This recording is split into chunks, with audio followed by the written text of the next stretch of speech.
Hello and welcome to the second week of the summer series. It's great to be back. Actually, we're starting the week in the land of wonder, the land down under. And for those who never watched the Tourism Australia ads with Paul Hogan, we're in Australia. So this is going to be our first and probably only pre-recorded session for the summer series because the speaker's too amazing to miss out upon. Because it's pre-recorded, if you've got any questions, you can either email us directly at Inspiring Workplaces, but there will be an email address for our speaker at the end of the slideshow too. So to our speaker, a regular contributor to Forbes and CNBC Online and the Sydney Morning Herald down in Australia. She heralds from the United States, but has lived and worked in Australia and New Zealand for about the past 15 years. I think we almost crossed paths because I worked down there for 5 years beforehand. She's the CEO of Ignite Global, who are also an Inspiring Workplaces Academy partner. Please welcome Kim Seeling-Smith. Thank you, Matt. It's so exciting to be here. And I'm really glad that you warned people about my accent because they'd be really confused by now going, that's not an Aussie accent. But I should start by saying, g'day, mate. Yeah. Well, thank you very much. It's great to be doing literally across the world, a place I love, down in Mosman, which I know very, very well. So hello, Australia, and we'll hand over to you, and we look forward to hearing what you've got to say. Fantastic. Thank you so much, and I shall share my slides with you. Okay. Well, I am so excited to be here. Like Matt said, we have been crossing paths for years, looking for a way to work with each other, and I think that we finally found it. We are really thrilled to be collaborating with Inspiring Workplaces. The DNA of Inspiring Workplaces absolutely runs through the DNA of Ignite Global as well. So let me start with the presentation that I have prepared for you guys today. I want to help you avoid your Kodak moment. Now, some of you might remember that 1990s ad campaign that encouraged you to capture the moments that you wanted to savor using their Kodak film. Well, that's not the Kodak moment that I want to help you avoid.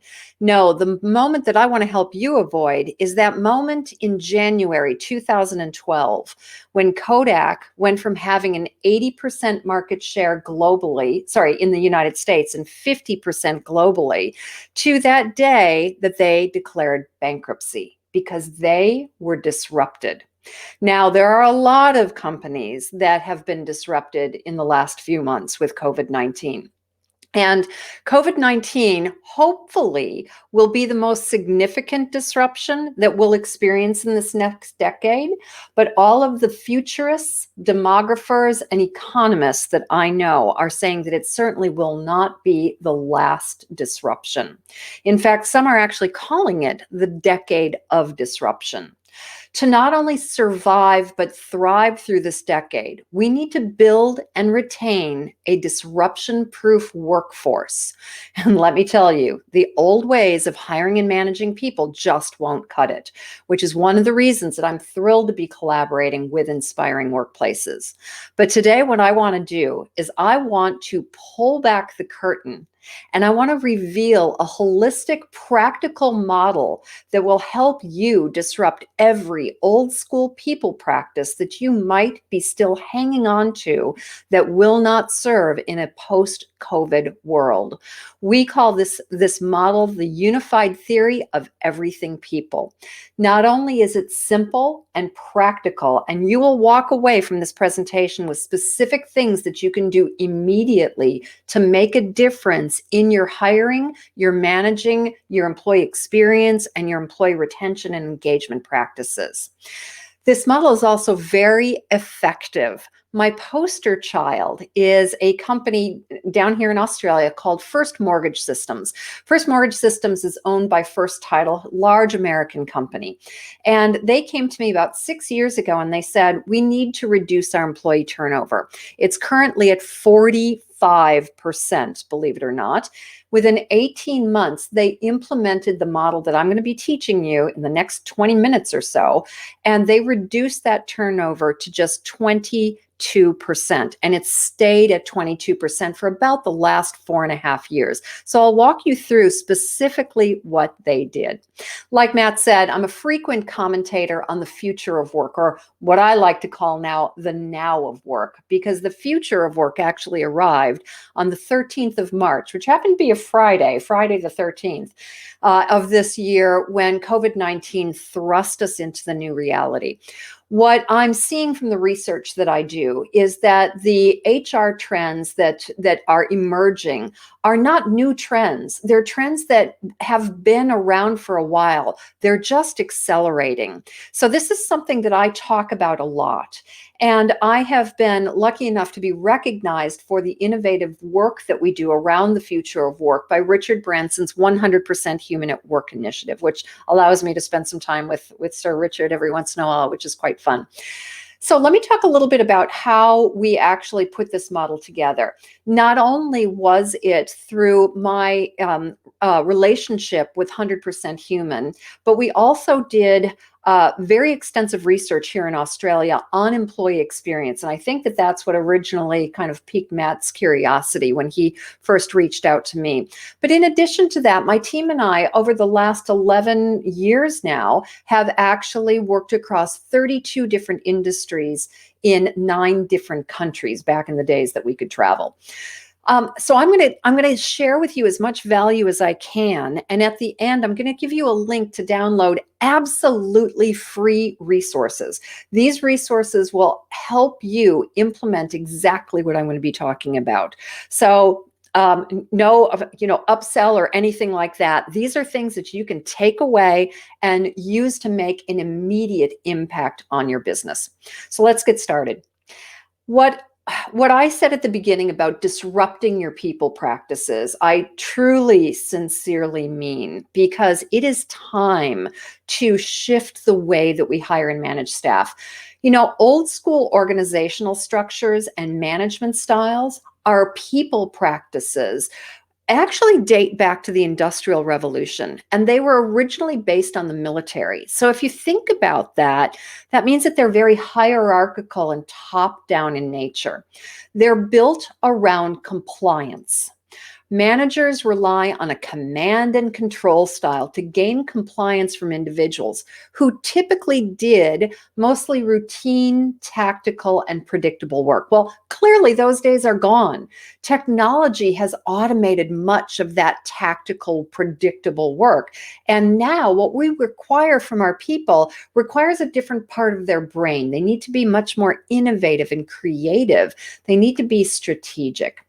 Now, back in the day, and the day is today, for most organizations that still employ this practice, the main mechanism that they use to hire and to hold people accountable for performance is a traditional old school job description that contained a laundry list of duties and responsibilities and was not exactly compelling. In fact, most job descriptions, and prior to starting Ignite Global, I was actually a recruitment consultant for about 15 years. So I've read thousands, if not tens of thousands of job descriptions, and most of them are very boring. Most of them don't relate to the role at hand, and that actually leads to the accountability problem that so many managers have.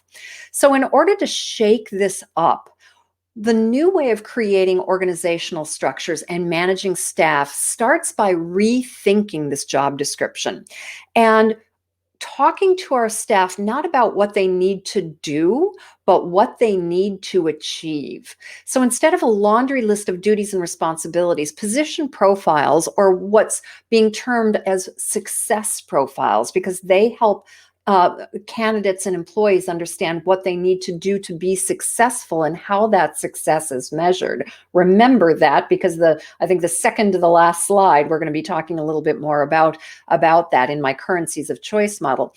So this is a very effective way of not only attracting the right people, but repelling the wrong people, giving them advanced warning of what they will be expected to achieve and how that success is measured, and then holding them accountable. In fact, I like to say that it's a little bit like the amusement park rides. You know, when you take a small child to an amusement park, the first thing that you look at is that sign that says you need to be this tall to ride the ride.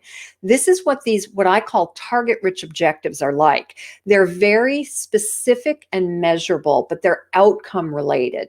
So they tell the person exactly what they need to achieve, exactly how they're going to be measured, and they give you a much more clear, objective framework to hold people accountable for great performance on an ongoing basis.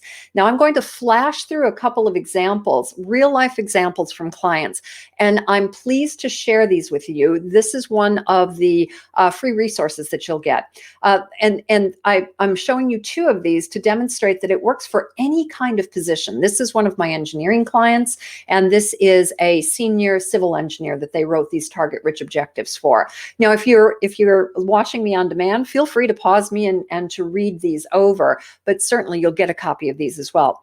This next one is a technology company, and this is a sales role. So you can see very different positions, but the framework works equally as well. So that's the target rich objectives. That's part of the success profile. And that is how the unified theory of everything people begins.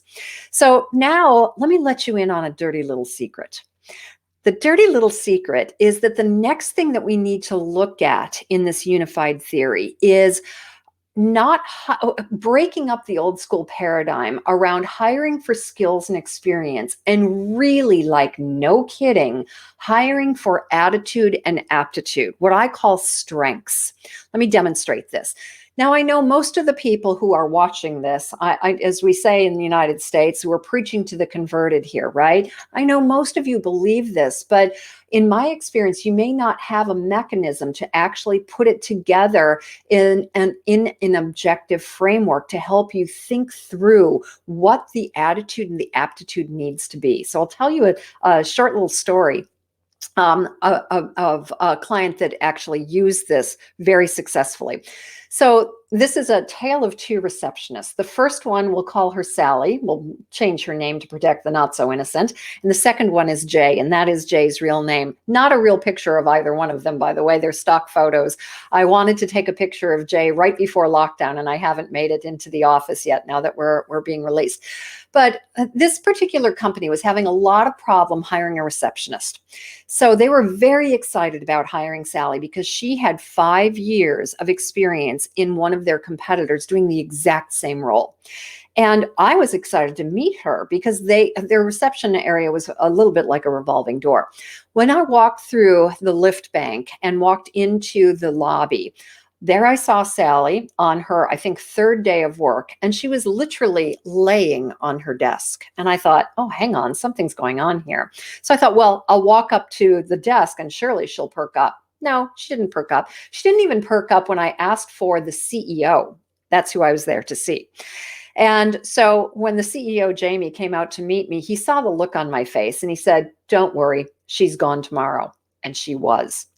They replaced Sally, who had loads of skills and experience right for the role, with Jay. Now, Jay had no experience as a receptionist. In fact, Jay is a trained dancer, but he needed a day job to even out his income and to give him some steady employment. So he started this job 3 years ago, and he's still there. And to this day, he's one of the best receptionists I've ever met. He not only is a people person, which you would expect or hope for in a receptionist role, but he can anticipate my needs. He can juggle multiple priorities. When I go into the training room's set up exactly like I like it. He knows that I like a strong cappuccino in the morning and green tea in the afternoon. And I'm not the only one who comes through the company. This is the level of service that he is dedicated to providing, the level of support.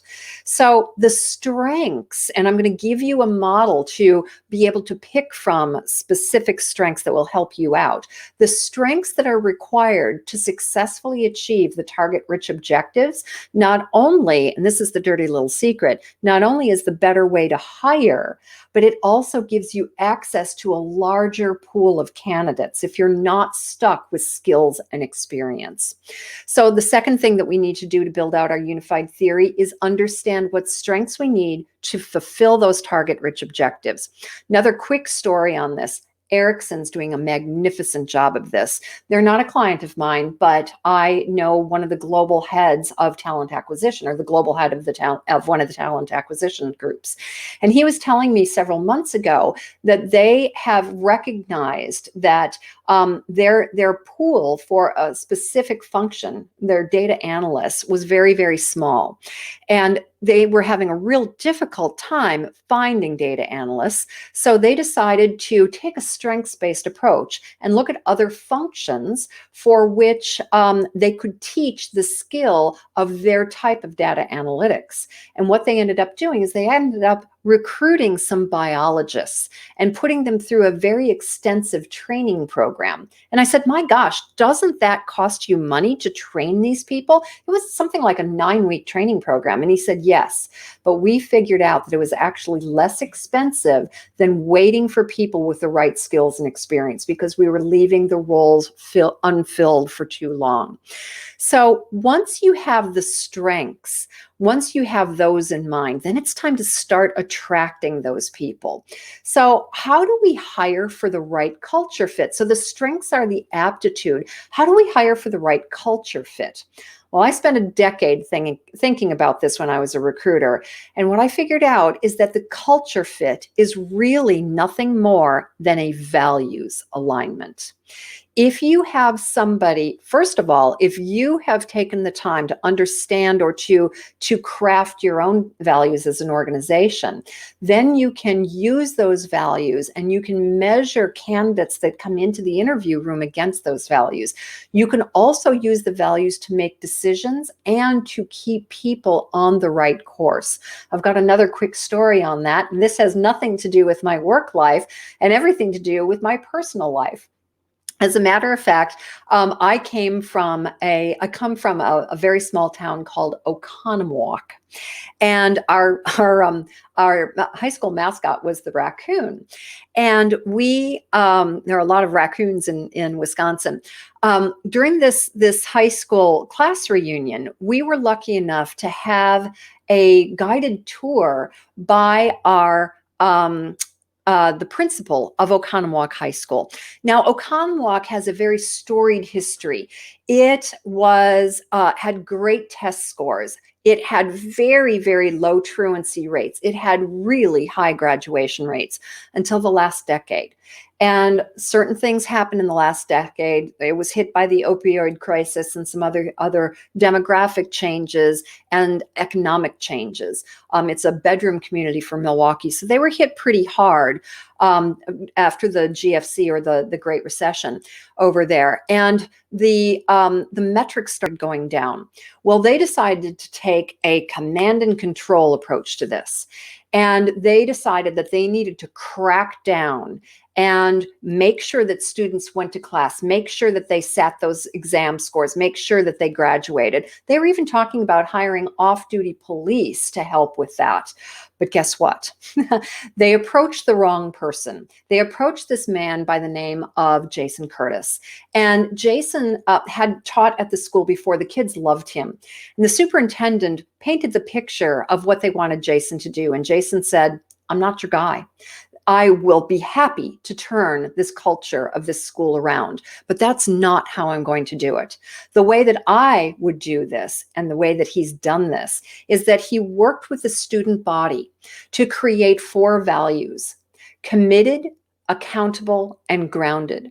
And then they brought in external consultants to train the student body to have those tough conversations with their peer groups to hold them accountable for living up to those values. So it takes very little policing on the part of the teachers or the administrative staff.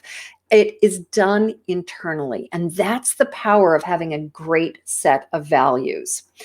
So once you've got those values in place, Once you understand those target-rich objectives and the strengths that are required to achieve those target-rich objectives, then it's time to get out the magnet and start attracting the right person. And that is done with a very compelling purpose. Now, I want to say just one quick thing about purpose, because the research, and I do a lot of research in this area, the research tells us time and time again that the most effective, the most compelling purpose is one that connects the individual to the customer or the community at large. And I've got a couple of examples of some really good purposes, and purposes that are not necessarily obvious for the companies that have these. One is Sigma Aerospace. Now, they're a small aircraft maintenance company in regional Australia. Their purpose is we keep people alive by providing world-class, stress-free maintenance repair operations to airlines. And they have been able to triple in size in 18 months. This was 3 years ago. In 18 months, they've tripled in size. And one of the reasons for this, they said, was having this purpose. People really resonate with that. And they started having a lot better quality candidates and more candidates apply to their roles. The other one that I love to quote is Arup, which is a large engineering company, global engineering company. We shape a better world. So I like to think about it like the purpose is the magnet that magnetically attracts the right people. The target-rich objectives repels the wrong people because it tells people what they're going to be held accountable for. And then the strengths and the values are your filters that you use to pull people through that hiring funnel. Now, don't worry about having to remember this, because one of the things that I'm going to give you is a white paper, an insights paper on how to craft what I call a spot-on success profile, strengths-based, purpose-filled, organizational aligned, that's the values, target rich. So you'll have loads of examples and a process on how to put that together. This is exactly what First Mortgage Systems did. This was the first component of the unified theory that they rolled in. They put together spot-on job descriptions. They brought me in to train managers how to hire for to match the spot-on job descriptions. Within 6 months, their employee turnover went from 45% to 30% because they were bringing in the right people and they stuck. So now that you have hired a human who's inspired by your purpose, aligned with your values, and has the right strengths to achieve those target-rich objectives, your role as a manager is to simply get out of the way. Let them use the very strengths that you hired them for and give them the autonomy to achieve those objectives in the best way that they know how to achieve them. And you're there to hold them accountable for achieving their objectives, supporting and coaching them when they need help, and praising and advocating for them when they succeed. Now, the best way to do that, strap on, because some of you might find this, some of you will be familiar with this, and some of you might find this a little bit confronting. But the research says without a shadow of a doubt that the best way to achieve this is through structured monthly one-on-one conversations. Now, I can almost hear some of you thinking to yourselves, but I talk to my people all the time. Yes. But in my experience, you might not be talking about the right things in the right way. I'll talk a little bit more about this. What I have done, and again, something that I'll give you in the downloaded resources, is my currencies of choice model. That's that little green wheel that you can't read yet. There it is, a little bit bigger. You should be able to read this now. This was my very first model that I created. It's called the Currencies of Choice model, and it came from the 5,000 exit interviews that I did. 5,000 people walked into my office and told me why they wanted to leave their job, or more likely their manager. So as you can see, there's nothing that's surprising to you. People want to work for a company whose values align with their own. They want to work for somebody that they trust and respect. They want to work with people that they like. They want to be appreciated in the way that feels good to them. They want to have a voice. They want to understand what they need to achieve to be successful and how that success is measured. They want to learn, grow, and develop in their career, either vertically or horizontally. They want to be inspired to go the extra mile. People come to work to add value. They want to be inspired to do that. And then finally, they want to be able to do work that they love and work that they do well. So those are the 9 currencies of choice. And this is my little model that I use to help managers understand what to talk to them about during their structured monthly one-on-ones. Because what I found is that most managers, when they do talk to their staff, they're not covering all of these things because they don't know to cover all of them. This model, like I said, I initially created this back in 2010, and it's served me well over the last several years. And I keep checking it. I keep researching it to make sure. In fact, I just updated it and tweaked it slightly, but it stands the test of time. And I've had many companies implement it with and without my help and rave about it. So it's yours, my gift to you. So now let me talk a little bit about why the monthly structured one-on-ones are so important. And then I'll wrap up and hand it back over to Matt in just a couple of minutes. So this is the book from the Gallup organization. Many of you will be familiar with Gallup, with their great places to work and their awards that they give.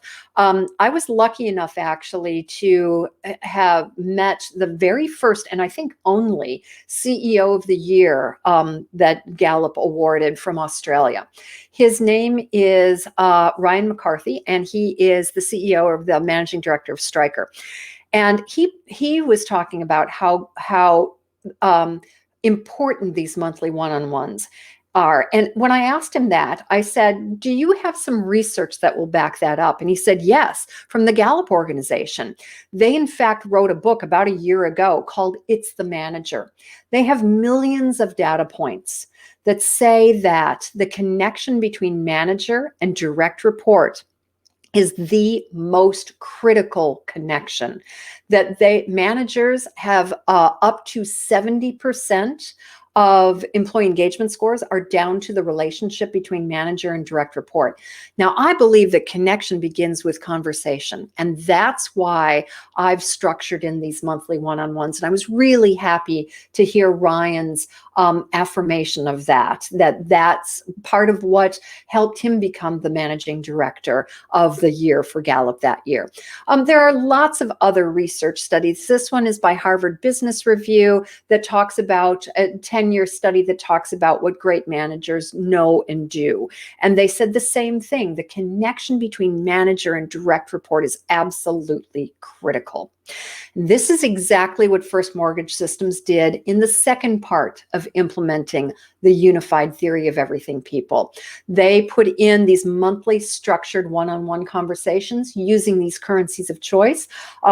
They actually brought me in to run my Mind Reading for Managers 5 Focus Conversations program to do that. And we were able in the next year to get initially their turnover came down to 20%, and then it bobbed back up to 22%. But they're actually thrilled with that because industry average for their industry is 37%. So it is not only simple and practical, it is darn effective. So this is the unified theory of everything people. It's your survival guide to build and retain a disruption-proof workforce. And like I said, it will disrupt every single old school people practice that you might still be hanging on to. Again, we've got loads of resources for you. I'll give you the link in just a second. Now, because this is, most of you will be watching this on demand. Some of you will be watching it pre-recorded but live. So if you have any questions at all, please feel free to reach out to me. I've got a US number. I've got an Australian number. I've got an email address there. And of course, link in with me.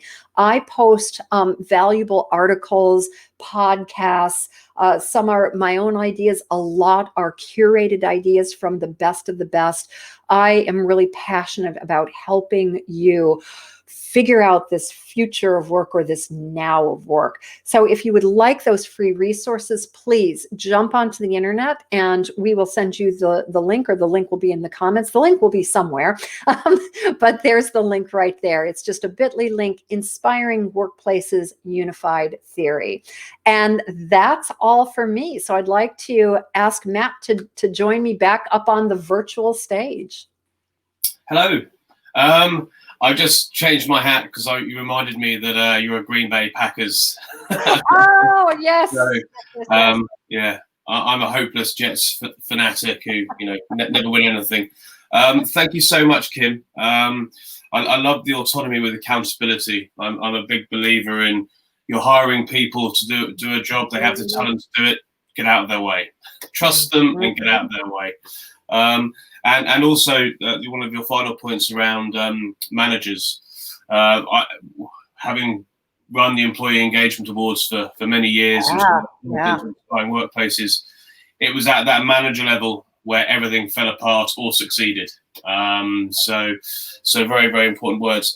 I don't have many questions, if any, actually. I think that was an incredible, powerful presentation to start off the week, which gave people practical steps to really try and work out where part of the process might be broken or to totally rethink it. And I would echo the thought, your sentiments of getting in touch with you. You can get in touch via us as well, as Ignite Global are an academy partner, which is fantastic to say. But thank you so much, Kim, for your time, and look forward to hopefully getting down to Sydney at some point soon. Yes, my absolute pleasure. Thank you so much for the invitation, and look forward to collaborating and doing many more things together. Thank you. We'll be back live tomorrow, so we'll see you tomorrow. Thanks very much. Take care. Thanks.